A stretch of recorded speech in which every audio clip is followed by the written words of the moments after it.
저는 창대교회 한상영 목사입니다. 하나님은 우리의 영생이십니다. 그 영생 하나님을 붙들고 하나님의 축복을 얻는 여러분 되시기를 기원합니다. 그리스도인은 영혼을 준비하는 사람입니다. 인간의 육체는 연약하고 한계가 있죠.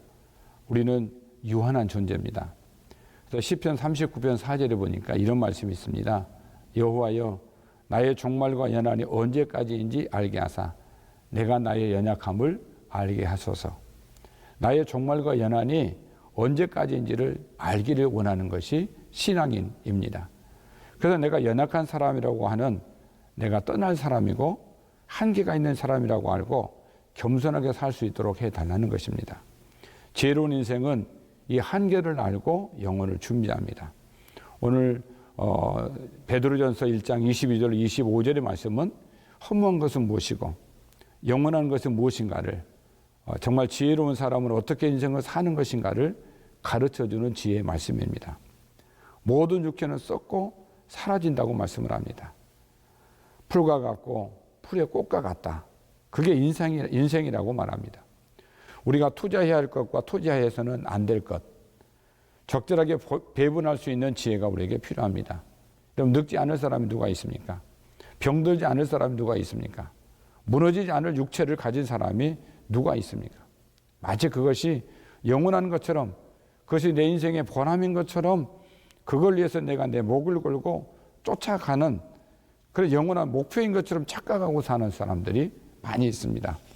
여러분, 예쁘면 얼마나 더 예쁘고 빼면 얼마나 더 빼고 늘씬하면 얼마나 더 늘씬합니까? 그게 전부가 아니지 않습니까? 시편에서 이런 말씀이 있습니다. 인생은 그 날이 풀과 같으며 그 영화가 들의 꽃과 같도다.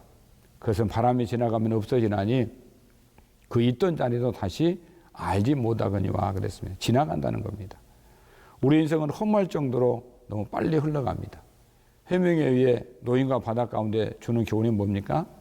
85일 동안 기다림과 인내 끝에 남은 결과는 앙상한 뼈밖에 없다는 것을, 이건 뭔 말입니까?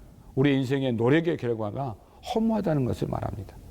많은 사람이 이렇게 인생의 짧음에도 모르고 살아갑니다. 그리고 뒤늦게 깨닫습니다. 허무한 인생을 알고 그 다음을 준비하는 인생들이 되어야 될 줄로 믿습니다.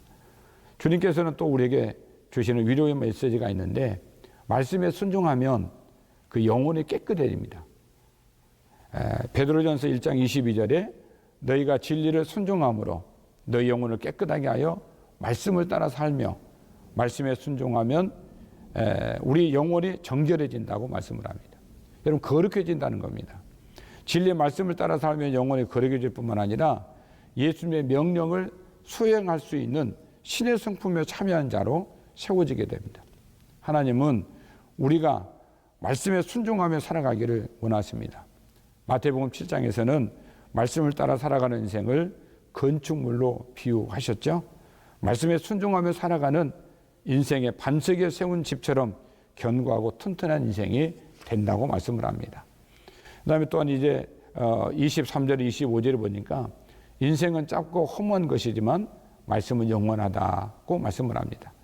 세상의 모든 것들은 다 무너지고 쇠하여지고 쇠하다가 썩어지는 것이지만 하나님 말씀만큼은 영원하다고 말씀을 합니다. 영원한 말씀, 썩지 아니할 씨라고 말합니다. 씨는 1대1이 없습니다. 하나를 심으면 10개, 20개, 100개가 생산됩니다. 참깨 하나를 심으면 1900개가 나온다고 그럽니다. 풍년에는 2300개가 난다고 합니다. 하나를 심었는데 썩지 아니할 씨, 거룩한 씨를 내 속에 심고 하나님께서는 기다리고 계십니다. 하나님께서 우리에게 심어주신 이 말씀, 이 씨가 어떤 특징을 갖고 있는가? 3가지로 설명을 합니다. 하나는 너희가 거듭난 것은 썩어질 씨로 된 것이 아니라 그랬습니다. 거듭나야 된다는 겁니다. 하나님의 말씀, 하나님의 씨는 내 속에 들어와서 나를 변화시킵니다. 이 씨가 들어가면, 이 말씀이 들어가면 사람이 바꿔질 수밖에 없습니다. 그래서 말씀은 능력입니다.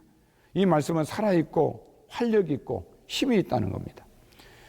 그래서 이 말씀이 들어가면 역사가 나타납니다. 또 치료하는데 몇 가지 영역에서 치료가 나타납니까?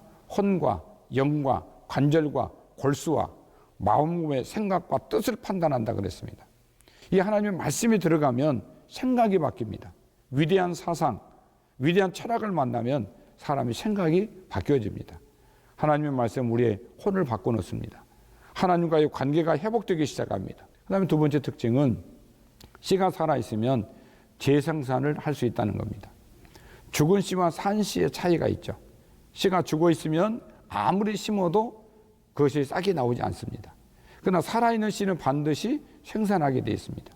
또한 하나님 말씀은 생명이 있기 때문에 우리의 마음에서 성장합니다. 말씀의 씨가 성장해서 내 인격을 채우고 내 생명을 채우게 됩니다. 생각이 달라지고 가치관이 달라집니다. 신의 성품에 참여하는 자가 됩니다. 그러므로 하나님 말씀을 공부하면 반드시 사람은 변화됩니다. 마지막으로 항상 있다고 하는 겁니다. 내가 필요할 때만 있는 게 아니라 내 곁에서 항상 나를 지원해 줍니다. 그래서 이 말씀이 계속해서 나를 격려하고 위로하고 붙잡아 줍니다. 항상 있는 씨라는 것입니다. 그래서 시편 89편 47절에 나의 때가 얼마나 짧은지 기억하소서 그랬습니다. 나의 때가 얼마나 짧은지 기억하소서. 잠깐 후에 우리는 사라집니다. 그러나 우리는 영혼을 삽니다. 허무한 인생, 풀의 인생, 풀의 꽃과 같은 영광을 붙잡고 사는 것이 아니라 영원한 말씀, 하나님의 약속, 진리를 붙잡고 살기 때문에 우리의 인생은 영원한 인생입니다. 우리가 믿는 신앙은 그렇게 대단한 것입니다. 여러분, 험한 것이 아닙니다. 고맙습니다.